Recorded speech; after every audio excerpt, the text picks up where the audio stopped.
Hey guys, so we're back for another reaction video to Creepypastas and Mr. Nightmare. The one that I've chosen today to do is 3 true lockdown stories. So I'm thinking it might be in like school lockdowns or something like that. We all know how that felt. I mean, yeah. I think my school had a couple of lockdowns because there were some threats going around, and yeah, but pretty scary to go through. But you don't know what's gonna happen or what this person's doing, like. But yeah. Anyway, let's get into it.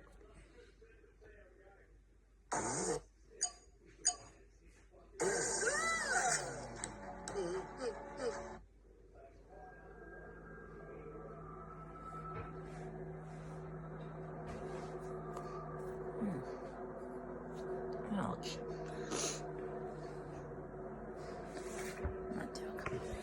I was 16 in my junior year of high school.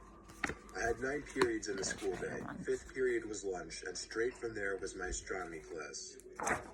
My astronomy class was actually held in one of the 2 basement classrooms of the school. My high school was big. There were 3 floors, and even that wasn't enough to accommodate all the classes offered. So the school built 2 classrooms in the basement. It was honestly kind of creepy down there when nobody else was around. It used to be a janitorial area. However, it was remodeled to better resemble a typical hallway. The only thing, there were no intercoms or loudspeakers down in the basement at that time. For that reason, no classes were held down there first period for the morning announcements. Everyone referred to this little section of the basement as the chamber, and everyone always tried to get classes down there just because it was air conditioned and the classes were typically easier. Plus, it had its own bathroom down there. We had a quiz in astronomy that day. Usually I was one of the first done just because I found the class easy. After I finished my quiz, I texted my friend who was in the other basement classroom to meet me in the bathroom because I was bored. He told me okay. I walked out of the classroom and down the small hallway to the bathroom. A few seconds later, the door opened and my friend JJ entered the bathroom. We were joking around for a while, until JJ checked his phone and said someone texted him saying the school was going on lockdown. We both looked at each other with the same grins. Neither of our teachers saw us leave the classrooms. That meant we had free range of the school while it was on lockdown. We agreed to sneak upstairs and look around the hallways just for the hell of it. The worst that would happen is that we'd explain how we couldn't hear the announcements in the basement classrooms. Upon opening the basement door to the main floor, we were surprised to find all the lights had been turned off, so the hallways were pretty much pitch black aside from the light pouring in from the doors in the lobby. This was legit because usually the lights were left on in the hallways during lockdowns. Something was going down, and we didn't know if we were even comfortable walking around now. JJ stepped out a little further into the hallway, and I followed suit. JJ then looked down the hall and said, "Who's that?" I looked, and emerging from the darkness was a man. At first, we couldn't tell if he was a teacher or not, but as he got closer, we realized this guy wasn't dressed at all like any staff member. He was dressed like a bum. "Alright, let's go," I told JJ as we hurried back down to the basement. He surely saw us, whoever he was. We saw both classrooms had their doors shut and lights off, so to avoid making a scene, we decided to hide in the bathroom. I shut the light first thing, and then we both went to hide in the corner stall. There was complete silence in the room. No ventilation, no heaters, nothing. Just the sound of me and JJ breathing, and an occasional drip from the sink. The door to the bathroom suddenly opened, and light from the hallway poured into the bathroom for a brief moment. Oh gosh. The door shut, and the bathroom was once again pitch black. Me and JJ tried our best to control our breathing. The room was so silent that we could hear somebody walking over to our side of the bathroom. The person stopped and started breathing really heavily, as if they were out of breath. Me and JJ were both scared to death. JJ did something very dumb. He whispered in my ear, "We have to crawl out through the other stalls." The room was so silent, however, that even JJ's whisper could be heard from across the room. The heavy breathing outside the stall stopped, and the person tried pressing the stall door in. That was when I whispered, "Go, go," to JJ.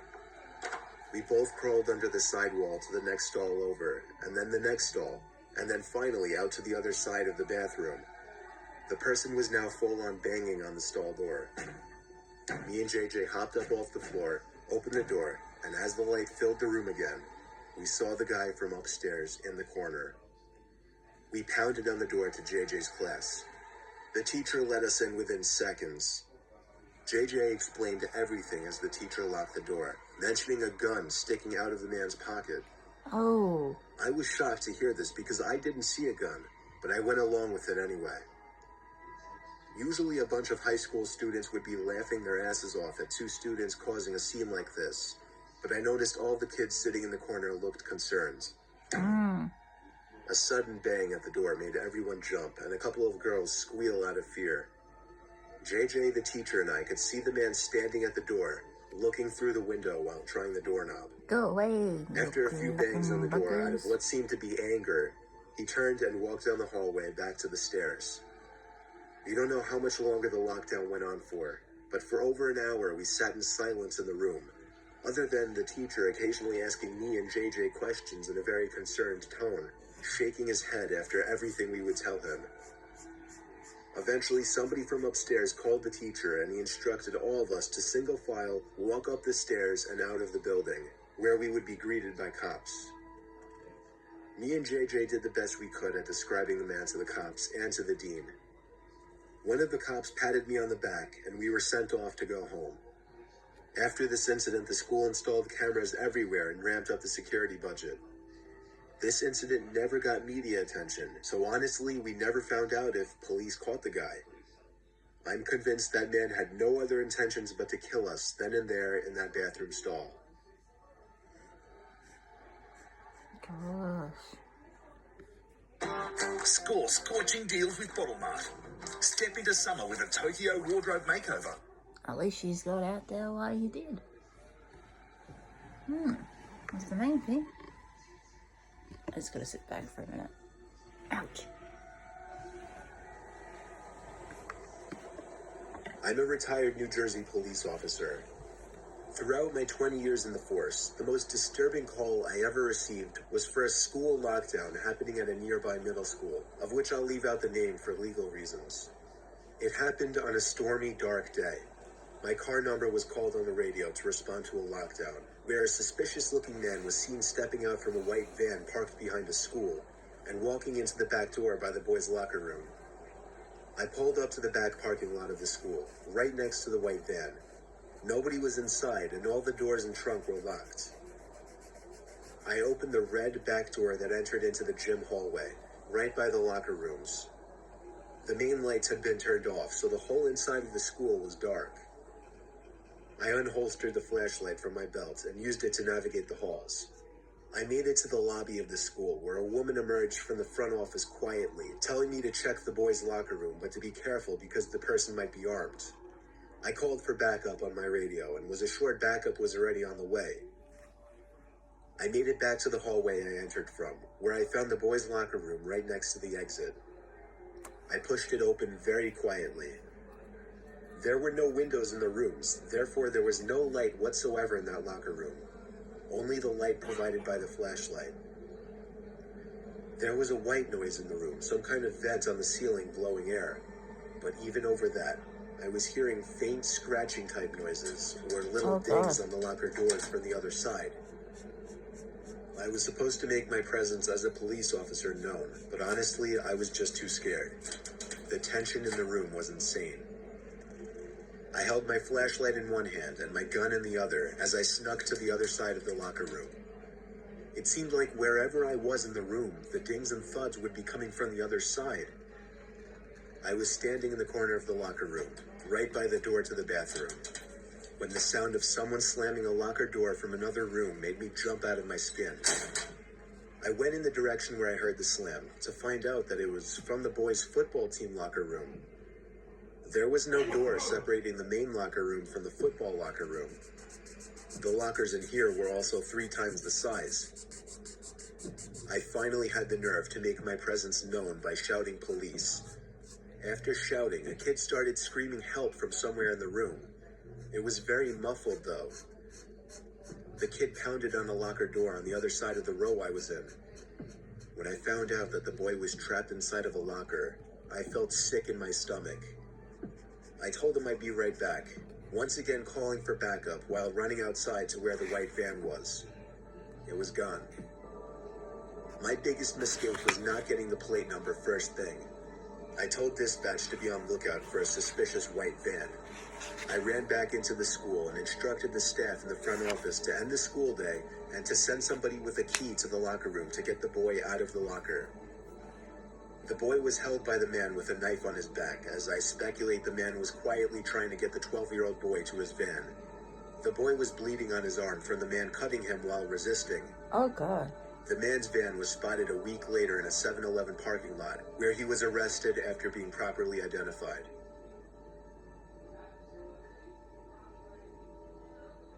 Jeez.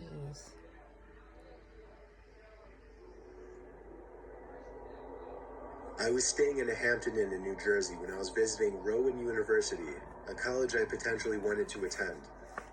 My family couldn't come with me, so I was on my own.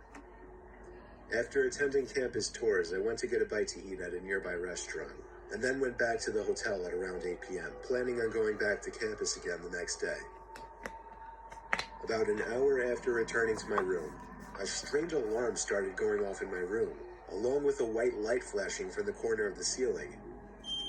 A message started looping shortly after as well, saying something along the lines of, "All Hampton Inn guests, please remain in your rooms, this is a lockdown." I'd never heard of a lockdown in a hotel. I never even knew hotels had alarms like this. I found it more interesting and exciting than anything else. Eventually the sound of the alarm stopped, but the light kept flashing, and every 20 seconds or so the message would repeat. It was only like 9:30, so I turned on the TV just as background noise while I started changing clothes and brushing my teeth. I shut the lights when I was done and hopped under the covers. I watched TV for half an hour before shutting it off. The light was still flashing with an obnoxious bright white every few seconds. It was definitely going to hinder my sleep. I was starting to consider calling the front desk to ask what was going on, when the phone rang. It was someone from the front desk. I was expecting them to tell me something about the alarm and when it would shut off. But instead, the person on the other end spoke in a very concerned voice. She told me to remain calm and walk out the door. I took that opportunity to ask her what exactly was going on. She went on to tell me that there was somebody in the room with me and to get out immediately. I dropped the phone and instinctively started looking around everywhere. Part of me was curious to see if somebody was in fact in the room. I checked under the bed, looked into the empty bathroom. Nobody in either spots. Then, I noticed the closet door right next to the bathroom. It was one of those closets with a wooden sliding door. It was open just a tiny crack, and through that tiny crack, I could see a person's face. Oh. At first, it didn't sink in what I was seeing, but when the door slid shut, that was when I freaked out and ran out the door. The people at the front desk showed me security footage from an hour earlier of some sketchy-looking man walking around the hallways, apparently looking for a certain room. When he got to my door, he opened it with the card he somehow acquired, and that was it. I stayed around as the authorities took the person out in chains. It was a man, of course, on the shorter side, easily 40s. He looked at me as he passed, as if he knew who I was immediately. It's scary thinking back that he may have been watching me for more than an hour from that closet. Jeez. Really creepy. That was. God.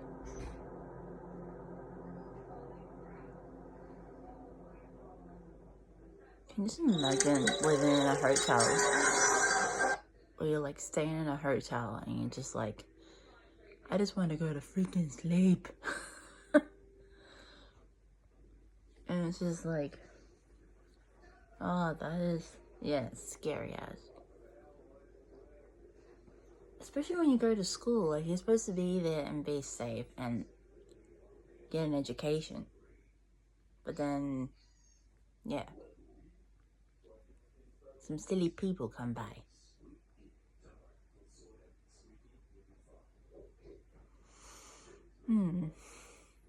Well, that's the end of this video. Hope you guys liked it and enjoyed the story. Don't forget to leave a like on this video, subscribe to my channel, and I will see you next time.